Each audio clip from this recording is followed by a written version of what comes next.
Hi friends आं दिनै नोंसिनि सिगाङाव मोनसे खोथा बुंनो फैदों।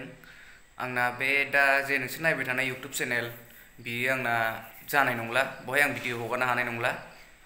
आरो मानो होनना बुङोब्ला आंना बे चेनेलनि जा मबाइल नाम्बार आरो जीमेल बे जा प्रब्लेमाव फैबाय, जाला दा बेखौ खुलिनो हानो नागिरला। दा आंनि मबाइलावहाय बियो एक्टिभ दङखायसो आङो बेखौहाय भिडिअखौ हगारनो हादों। दा आंनि चेनेल गोदानखौहाय नोंथांमोननो आङो डिसक्रिप्शनाव लिंक होना होगोन। नोंथांमोना जुदि आंखौ नायनो मोजां मोनग्रा दङब्ला, सोरबाफोर आंखौ नायबाय थाग्रामोनब्ला, नोंथांमोना बे डिसक्रिप्शनाव होनाय लिंकआव क्लिक खालामनानै आंनि गोदान यूट्यूब चेनेलाव थांदो। ओमफ्राय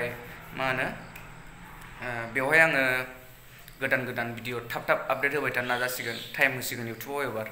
नोंथांमोना जुदि जाय आंखौ मोजां मोनोमोन, नायग्रा दङमोन, बिसोरो बे लिंकआव थुनानै जेब्लायबो आंजों थाफाबाय था आरोना, नायबाय था। आं भिडिअखौ आपडेट होबाय थासिगोन एबारनिफ्राय। Thank you बयनिसिमबो।